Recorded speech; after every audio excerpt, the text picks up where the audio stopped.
2, 1. My name is Patricia Moore Hennigan. My friends call me Pat. I'm from Bennettsville, South Carolina. Even though I was born in Fairmount, North Carolina, my family moved here when I was 4 years old, and I've been here ever since. I have received many degrees, including my bachelor's degree, my master's, and my education specialist degree. I work for the school system as assistant superintendent. Well, I started off first as a secretary in the school, and then a teacher assistant. And then I went back to school, received my BS, and I taught school for many years. And then from there, assistant principal, then assistant superintendent. And then I retired and came home to stay. But fortunately, people saw a need for me to be in the State House. So in 2014, I was elected to serve as the South Carolina House of Representative for District 54. Okay. We're talking about Bennettsville, Marlborough County.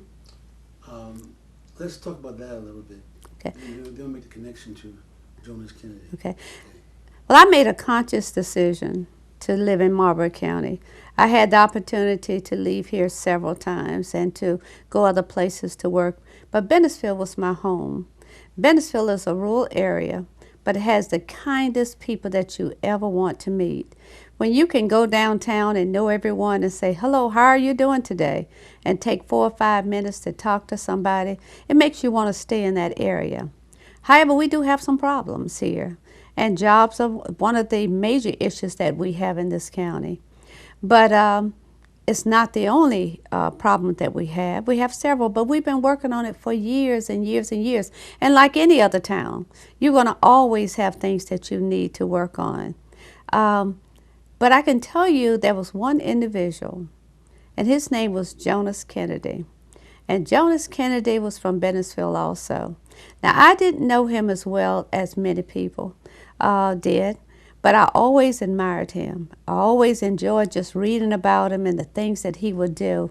And when I saw some of the things that he would do the things that he did for Claflin College, I think was the first time I started truly reading about him. When I realized this man had the money to build I think it was a physical education department at Claflin College, I was very impressed. Yeah, it was 2 buildings. It was right. It was 2 buildings. I think he did one in the name of his mother. One was not in the name of his wife. It was the business and their communications broadcast. Right. Wasn't sure which one it was. I just know that he did 2. And I thought that was just sensational to know this is a man who has earned much from the land in Marlborough County, in Bennettsville, South Carolina, and was able to do so much for a university. Now, I'm not sure if Claflin is a university or not, is it? Okay, for a university such as Claflin College. And then I started reading more about him and realized that, he had a keen sense of knowing what was needed. He was not one of those flashy people that will put everything in the newspaper and say, I did this. But over the years that I found out he has done much for so many. It was a thing of coming in and just saying, I need so and so. Will you help me? If his desire was to help and he felt that it was absolutely necessary, he would do whatever he could to be able to help someone. I've read about his history in Africa and how much he was able to do for the children there, and how many students that he brought back to the United States of America, and especially to South Carolina, and especially to Claflin College, to attend school here, but that would never have had the opportunity at all to be able to get a great education. And for that, I've always just admired him for things that he did. I know, and to your point, we often talk about it in the community about going to Africa, doing things in Africa. Yes. But this is a person who had a vision back then to reach across the water, so to speak, Excellent. to Africa and do things in Africa, and also take a skill he had from the successful farming business he had here to go to Africa. What do you think that says about him in terms of this is global outreach? I think that is an excellent thing for people to do because, number one, he realized one thing. Marlborough County is a small area, Bennettsville is a small area. But he had the opportunity to reach across the borders and help others.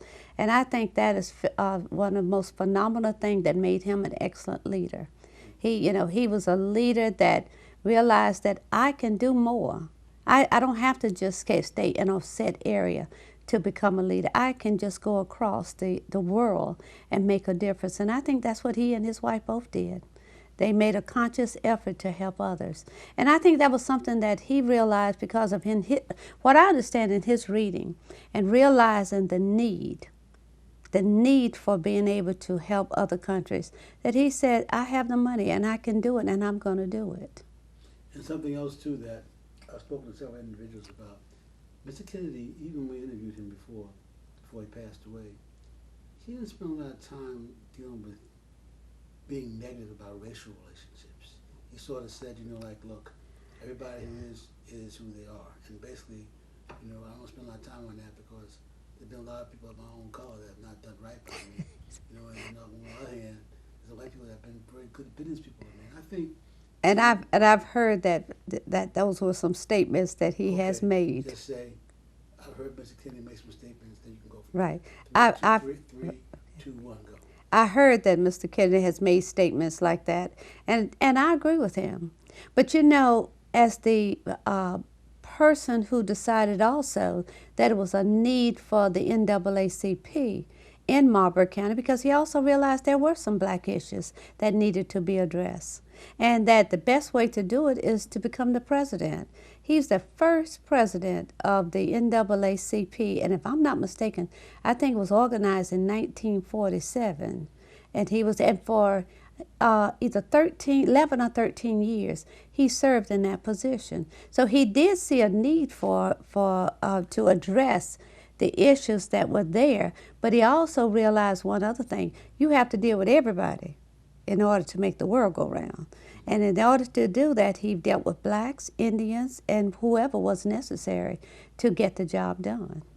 Two other things that we're finding out about Mr. Kennedy in our research is that he was a real strong proponent of education. Yes, he was. And you see that it cuts across, his wife, him, and of course now Dee Dee, and even his grandson. So how do you respond to that, please? Three, two, one.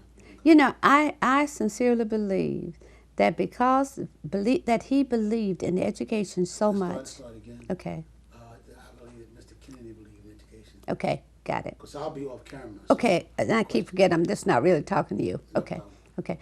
3, 2, 1, go. I believe that Mr. Kennedy believed in education. And my reason for saying that, he would never have built 2 buildings down at Claflin University. He would never have given to South Carolina State University a support of their agriculture program. He would never have spent so much money in Africa bringing students back from over there to the United States of America to be educated if he did not believe in education. Mm-hmm. Another thing that you find out with Mr. Kennedy is that he has strong religious beliefs. Him and his wife both. And I think we live in times that people almost are apologetic for believing in God, having faith, which I think is some of the problems we have in society. What do you know about him like that? Because he went to Level Green Church, as well as St. Michael's, which his wife went to, I think, at some point in time. They sort of like crisscross back and forth. But religion and faith, as you saw him. Okay. And as you see it in terms of society now. Right. 3, 2, 1, go. I'm not sure about his religious faith, but I can tell you this, that many people have spoken about how much he would be at church on Sunday, how much he cared about his church, and how active that he was in church. And I said, that speaks a lot. Plus the fact, the character that he had. I mean, he had good morals, and he believed in giving back. And that's all a sign of a person who believes in God, for me. If you're not willing to give back to your community, and you're always taking, then that's not a religious component for me. Given what Mr. Kennedy accomplished over the years, how do you see Bennettsville as a community going forward and not having people like him? I spoke to a gentleman who said to me, all the small farmers in the area corporate companies coming and buying them up, looking to the future of just coming in and planting trees and getting timber. Yeah. But all the little farmers like Mr. Kennedy and others, they're going out of business or they're selling out. They're becoming corporate farms, so to speak. Do you see that being a problem with this community? 3, 2, 1. I haven't seen that as a problem any whatsoever. And I've talked to several farmers who are doing extremely well from the farming industry. If that is a problem, that is something that I have not witnessed so far. Mm-hmm. I do know that many of the farmers are doing extremely well from their crops. And recently, I don't know if you're very aware of this, but we had major floods. Major floods that destroyed a lot of land.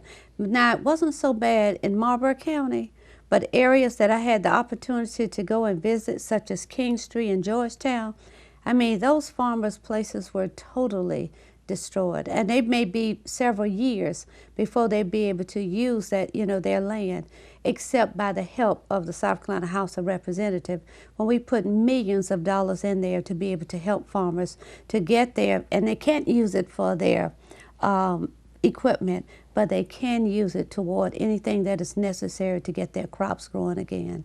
But I have not witnessed that you asked me. I'm not sure. Okay. Another question is, when this project started, I read through Jerry Kendall's book, The Gulf. Mm-hmm. And still read it every day we're planning something. Right. In terms of that black community no longer exists, what happened to the Gulf? 3, 2, 1. I was very young during that time, but I remember the Gulf, and it was the place to be on Friday and Saturday night. Because if you wanted to see anyone, that was the place. You had your theater, you had your bank, you had your drugstore, you had your church right there on the corner, you had your gas station, you had a couple of houses right there together, Masonic Lodge there, a cafe. I can't even think of anything that we needed there. Oh, cannot forget the barbershop and the beauty parlor. All those things was right there. And, to me at that time, it was bigger than the world. When I look at it now and see that little small street and realize here it is, you had a hotel and everything else, and I'm thinking of it as a child, man, this is really big. And then to see it in the eyes now by being older, that it was just no more than one street and maybe a street and a half, but it meant so much to the community.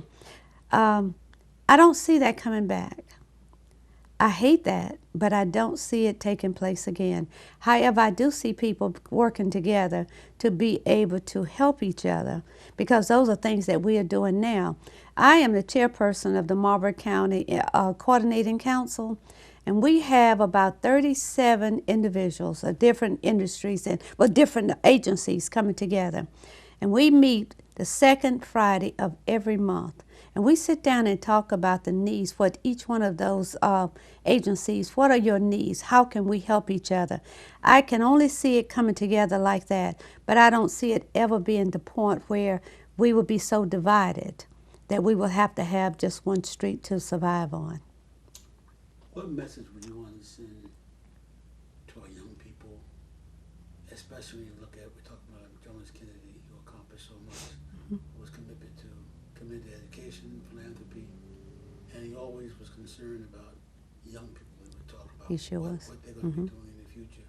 So what message would you want to send to the young people of Bensfield and the surrounding areas as part of this tape, as we talk about the life of Jonas Kennedy? 3, 2, 1. You have more opportunity now than you ever had. I mean, there is so much that you can get involved in. Marlboro County, because of him. How much could you do that over? Because that was overpowering. Okay. Answer that question. Okay. Just repeat that one. Yeah. Okay. Just about. You had put a it on. Yes. Yeah, Mm-hmm. okay. Ready? Yeah. Go. Go ahead. 3, 2, 1. Marlboro County has so much to offer, just like the world has so much to offer now. I mean, things have changed a lot for young people. Before, you didn't have the opportunity. Now you have many opportunities, and you have people who want to help you. You have grants out there. You have the opportunity to if you want to go to school, you can go free. If you want to work for industry, they have set up many programs to be able to train you. I'm going to give you an example. We now have an industrial area, Eastside School, which used to be a school for grades kindergarten through the 12th grade. And it closed down. And for many years, it stayed closed. And then they started using it for other little things. But we came together and decided that this is a building that is in good shape, that we need to get the industry involved. And through Northeastern Technical College and because of the Economic Development Board, the school district, we came together and decided that we can make that as a training area. And now we have spent $1.5 million in just renovating that building, getting it ready so the industry can bring in their equipment and start training people. If they want to work, they can work. If they want to do anything in life right now, we're trying to make it so that it's so easy for them. Northeastern Technical College, if you want to go to school for 2 years, we help pay for it for you. We take care of everything for 2 years as long as you do your job, stay in school, and make sure that you put education first. Big opportunities. And I'm just going to tell you a little bit about myself in coming up. You know, when I was getting ready to go to school, my first day that I was leaving, and I was so excited. I mean, I was so excited to be going to college, leaving Marlborough County. And my mother had a heart attack that same day. And being the oldest of 8 children, I decided that it was my responsibility to take care of my brothers and sisters. So I stayed home and help them to be able to go to school and do the things that they needed. And at that time, they were in high school and making sure that I did everything that was possible to make it easy on my mom and my dad, because my dad was a truck driver. And I know that he had to be on the road. 12 years later, 12 years it took me before I was able to go to college. And I made that decision because of the death of my brother. My brother died 2 months before graduating from high school. And at that time, I said to myself, you know what? Life is too short. You've always wanted to go to school. And if you want to go, this is the time. This is your time to do it. And I made that decision, and that's what I did. I tried my best. I got grants at the time, and I was so excited when my first grant came in and it says you are approved, and I was able to go to school. I didn't stop right then. I finished my BS in 3.5 years. I worked on my master's. I finished that. And then I decided I needed my education specialist degree, and I did that also. And then I said, okay, there's another program that's coming in. And I worked with South Carolina State University and said, let's have a doctorate program, because at the time I was assistant superintendent for the school by that time. And I said, if I bring that program in here, then of course I'm going to be in it. So what better way of getting, I can't leave home because I have 2 children. And I failed to mention that I've got married during those 12 years, married my beautiful husband, and had 2 children, had 2 kids. And at the time I just said, you know, it's my time, or it may never be my time. And that's why I decided that education was so important. And I live every day believing that education is the way for everyone. If you want to get an education, I am willing to help, and there are so many other people that I can refer people to, and I do that on a daily basis. Finally, if you had to say what legacy did Mr. Kenny leave behind, what would you say that is? 1, 2, 3, go. You know, one of the things that I found out about Mr. Kenny, that he did not have a lot when he first started school. He was a poor man, according to what I understand. But he believed that he could succeed. And I believe, as he did, that if you want something out of life, you have to put something in it. And he worked hard. He worked hard out there to get what he wanted. So I think if you put the energy in what you want, that you dedicate your life to what you feel that you deserve to have, you can be successful. Thank you very much. You're welcome. Now you're off camera. Okay.